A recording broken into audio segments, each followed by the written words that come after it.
ছয় ভাইয়ের তো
আমি তো তোমাদের সঙ্গে ফিরে যেতে পারবো না। ভিতরে আমাদের কথা তুই নাই বা শুনলি, যেই মা তোকে 10 মাস 10 দিন ধারণ করার পর মা এই পৃথিবীর বুকে ভূমিষ্ঠ করে তোকে নিয়ে এসেছে দাদা, সেই মা কি রূপে আছে জানে? কি হয়েছে মাই? বেহুলা রে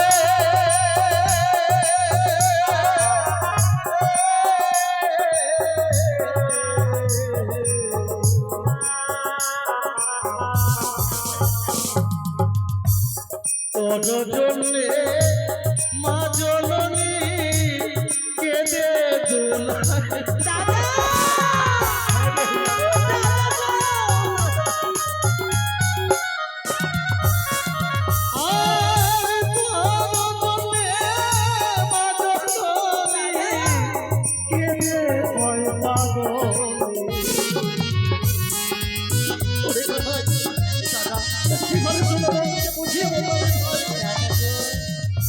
তোমরা তো রয়েছো, মাকে বুঝিয়ে রাখতে পারো না তোমরা? মাকে আমার উপরে তোমরা বুঝিয়ে রাখতে কেন? আমার কথা মায়ের না মনে পড়ে? অনেক বুঝিয়েছি, যেই দিন থেকে তুই মায়ের কাছ থেকে বিদায় নিয়ে চলে এসেছিস, সকাল সন্ধ্যা কি বলে জানিস? কি বলি? ওরে রাম, ওরে কানাই, একটিবারের জন্য আমার ছোট্ট মেয়ে বেহুলাকে এনে দে না রে। আমরা কি বলে বোঝাবো? কিন্তু স্বামীকে ফেলে তো আমি যেতে পারবো না। স্বামীকে ফেলে তুই যেতে পারবি না? না, আর স্বামীর বলে বলিলে সোনার পুতুল দেব।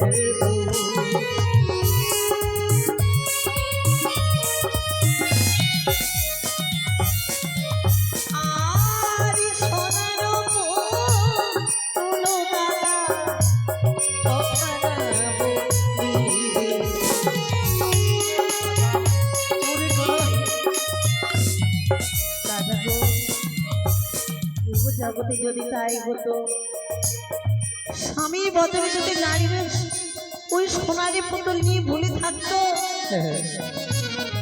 তাহলে কি নারীদের বিয়ে হতো দাদা? আজ ওই সোনারে পুতুল নিয়ে আমি কি করব? সোনারে পুতুল তো আমার সঙ্গে কোনোদিন কথা বলবে না। আমাকে বেহুলা বেহুলা বলেও কখনো ডাকবে না। সিঁদুরের বলে দাদা মনে পড়াবে।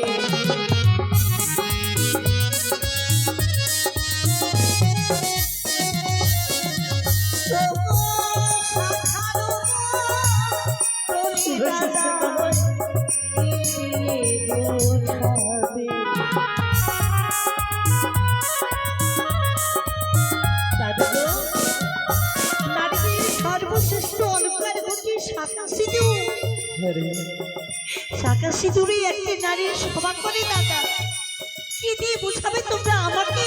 সিঁদুরের বলে বনি রে চন্দন পরা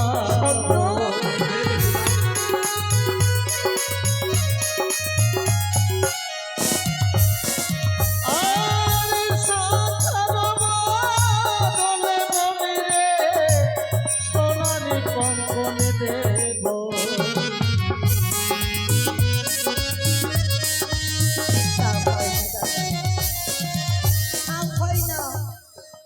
ওই সিঁদুরের বদলে আমাকে চন্দনে ফোঁটা দেবে।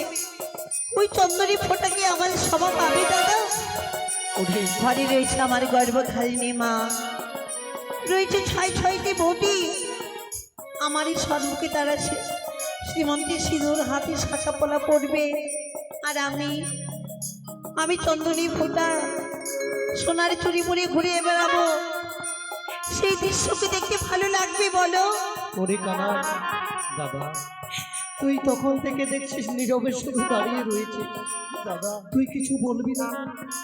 একটিবারের জন্য তুই বুঝিয়ে বেহুলা, তাহলে তুই কি ফিরে যাবি না বোন?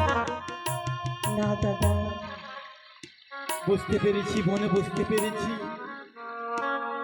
তুই যখন ছোট ছিলিস বোন, কোথাও গেলে ছয়টি দাদার অনুমতি নিয়ে গৃহ থেকে বের হতেছি বোন।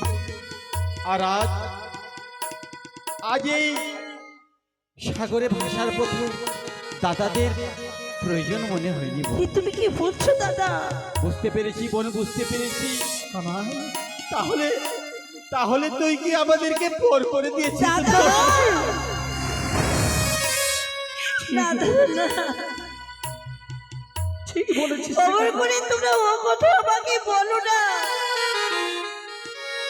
একটি কথা মনে রেখো দাদা, কি কথা রে? জলকে কাটলে যেমন জলে দুই ভাগে হয় না, তেমনি ভাই বোনের সম্পর্ক কোনোদিন ছিন্ন হয় না। জলের যেমন পরিণাম মাপা যায় না, তেমনি ভাই বোনের সম্পর্ক কোনোদিনই ভাগ হয় না দাদা। তবে তুই কি সত্যি সত্যি আমার কাছ থেকে যাবে? আমি যেতে পারবো না। কানাই দাদা দেখাবে বেহুলা, দাদা যাওয়ার সময় তোকে একটা কথা বলি রে বোন। বলো। তুই যে ছোটবেলা খেতে ভালোবাসতিস সেই মেলানি, তোর গর্ভধারণী মা গোটা নিশি যাপন করে সুন্দরভাবে তোর জন্য মেলানি পাঠিয়েছে। দাদা মা পাঠিয়েছে আমার জন্য মেলানি। হ্যাঁ রে হ্যাঁ। নে বোন, এই মায়ের হাতে মেলানি। হ্যাঁ বোন, হ্যাঁ। আয় না, আমরা নিজের হাতে তোকে খাইয়ে দেব দুই ভাই মিলে। হলো না দাদা, কেন? এই মায়ের হাতে মেলানি খাওয়া আমারই হলো না। কিন্তু কেন হলো না রে? জানো দাদা, জানো বাসুরে ঘরে স্বামীর জন্য এক অন্য পঞ্চম ব্যঞ্জন আমি করেছিলাম এই রন্ধন। এমনই নিষ্ঠুরী নিয়তি আমারই কপাল। সেই অন্ন আমি আমার স্বামীর মুখে দিতে পারিনি। সে থেকে করেছি আমি কঠোর প্রতিজ্ঞা, যতদিন না আমি আমার স্বামীর মুখে অন্ন দিতে পারবো ততদিন আমি অন্ন গ্রহণই করতে পারবো না দাদা। বেহুলা, শুনেছিস? আমি মায়ের তো মেলানি গ্রহণই করতে পারবো না। তবে এই মেলেনি কি করবি রে কানাই, বল না। এই মেলানি হ্যাঁ, গৃহে ফিরে নিয়ে যাওয়া যাবে না দাদা। তবে কি করবি রে ভাই? এই মেলানিকে এই সাগরে ভাসিয়ে দেবো দাদা।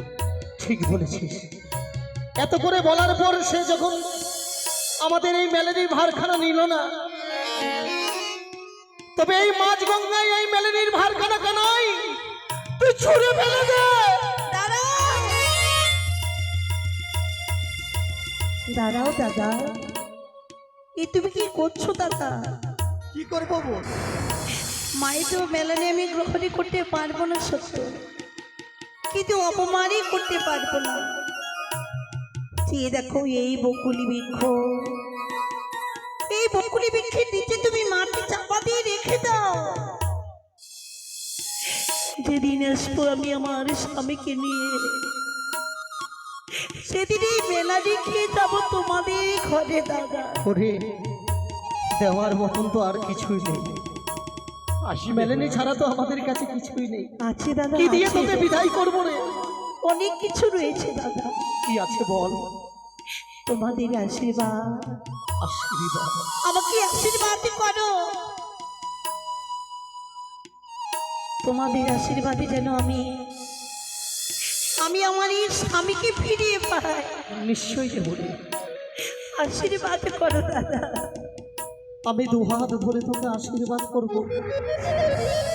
তবে কি বলে আশীর্বাদ করব জানিস বোন? সেই মা তোকে 10 মাস 10 দিন গর্ভে ধারণ করার পরে ভূমিষ্ঠ করে নিয়ে এলো এই পৃথিবীর বুকে, সেই মায়ের অন্যকে করেছিস তুই অপমান। তাই আশীর্বাদ করছি, যা যা বোন বেহুলা তুই অকুলে সাগরে ভেসে স্বামীকে নিয়ে ফিরে আসবি তুই যোগ যোগিনীর বেশে।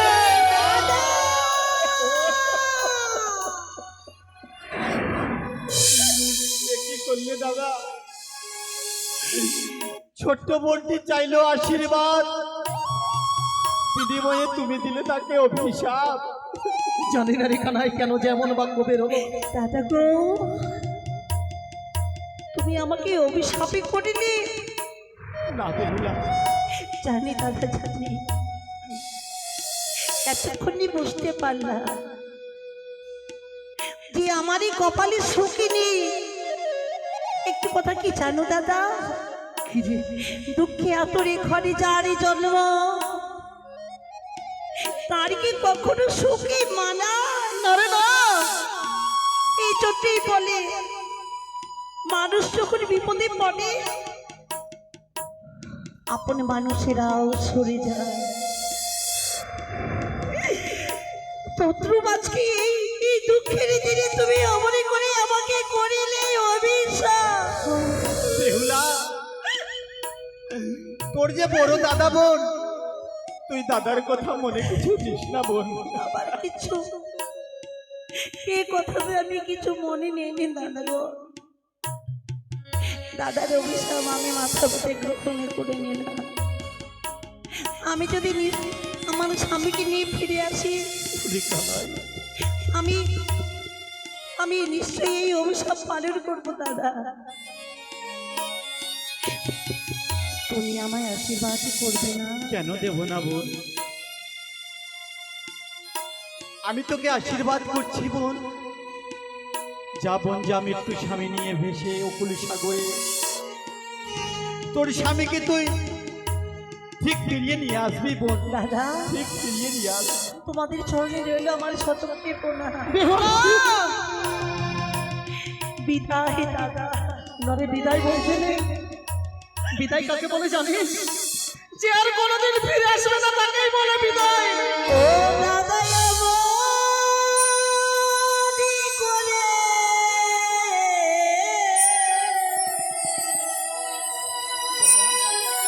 ওরে কানাই, কেঁদো না দয়া।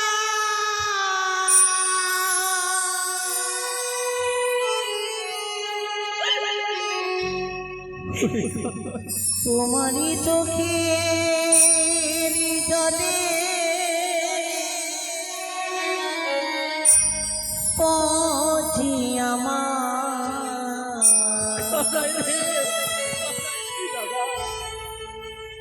পিছনে পড়ে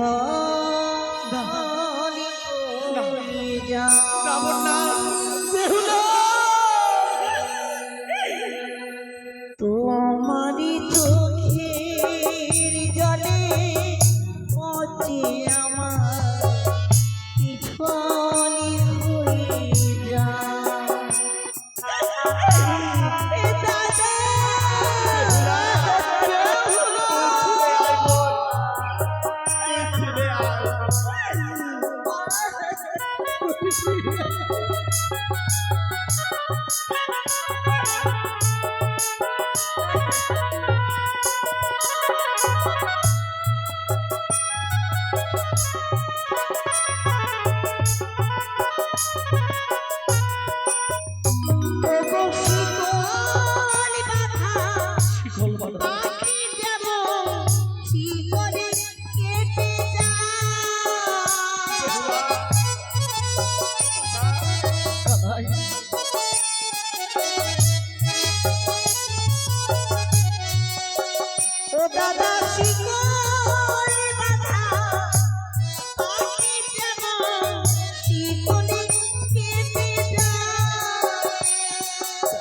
তোমাদেরও বনে বেহুলা আসিরে বৌমা ফিরেছে আসিরে বৌমা দাদা তোমাদেরও বনে বেহুলা তো মাঝি ফিরে যায়